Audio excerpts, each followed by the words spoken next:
कारीगरों के लिए सरकार की बड़ी योजना। कौन पात्र है, कितना लाभ, आवेदन कैसे करें। नमस्कार, मैं प्रिया, आप देख रहे हैं लोक चर्चा 24।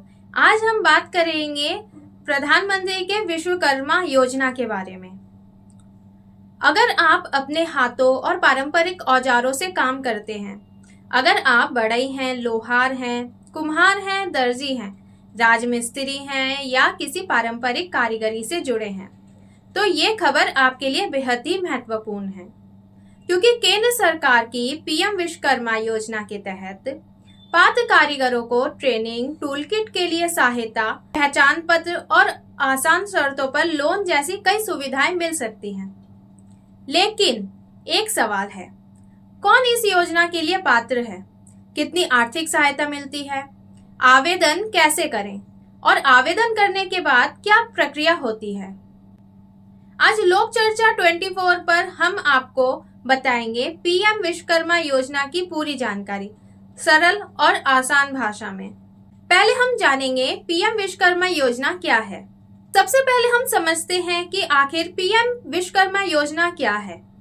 प्रधानमंत्री विश्वकर्मा योजना केंद्र सरकार की एक योजना है जिसे 17 सितंबर 2023 को शुरू किया गया था। इस योजना का मुख्य उद्देश्य देश के पारंपरिक कारीगरों और शिल्पकारों को आर्थिक और तकनीकी रूप से मजबूत बनाना है। ऐसे कारीगर जो पीढ़ियों से अपने हाथों और औजारों के माध्यम से काम करते आ रहे हैं, उन्हें आधुनिक प्रशिक्षण, बेहतर औजार, ऋण और बाजार से जुड़ने के लिए सहायता दी जाती है। सरकार ने इस योजना के लिए 2023-2024 से 2027-2028 तक 13 करोड़ का प्रावधान किया है। अब आते हैं सबसे महत्वपूर्ण सवाल पर, पीएम विश्वकर्मा योजना का लाभ कौन ले सकता है। इस योजना के लिए आवेदक की उम्र कम से कम 18 वर्ष होनी चाहिए। इसके साथ ही आवेदक का काम सरकार द्वारा निर्धारित पारंपरिक ट्रेड में शामिल होना चाहिए। इस योजना में कुल 18 पारंपरिक ट्रेड शामिल हैं, जिसमें से हैं बढ़ई, नाव बनाने वाला, लोहार, हथौड़ा और टूल किट बनाने वाला, ताला बनाने वाला, सुनार, कुम्हार, मूर्तिकार या पत्थर तराशने वाला, मोची और फुटवियर कारीगर, राजमिस्त्री, टोकरी, चटाई, झाड़ू बनाने वाले, पारंपरिक खिलौना बनाने वाले, नाई, माला बनाने वाला, धोबी, दर्जी और मछली पकड़ने का जाल बनाने वाला सब शामिल है। यानी अगर आपका पारंपरिक कोई भी काम है जो इनमें निर्धारित ट्रेड में आते हैं, तो आप पात्रता की अन्य शर्तों पूरी होने पर आवेदन कर सकते हैं।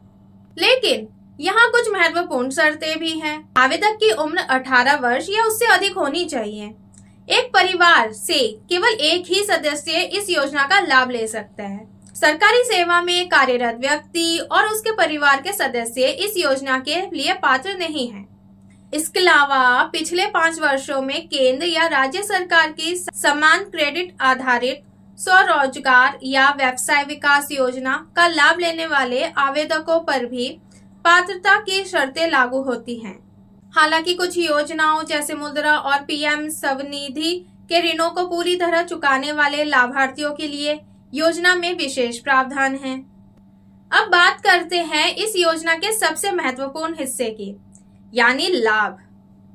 पहला, पहचान सफल सत्यापन के बाद लाभार्थी को पीएम विश्वकर्मा प्रमाण पत्र और आईडी कार्ड दिया जाता है। दूसरा, स्किल ट्रेनिंग। कारीगरों को अपने कौशल को बेहतर बनाने के लिए प्रशिक्षण दिया जाता है। बेसिक ट्रेनिंग की अवधि सामान्यतः 5 से 7 दिन होती है। इसके बाद एडवांस ट्रेनिंग का भी प्रावधान है। प्रशिक्षण के दौरान निर्धारित स्टाइपेंड भी दिया जाता है। तीसरा, टूल किट सहायता। कारीगरों को अपने काम के लिए आधुनिक और जरूरी औजार खरीदने के लिए मदद दी जाती है। 15,000 तक का टूल किट इंसेंटिव भी दिया जाता है।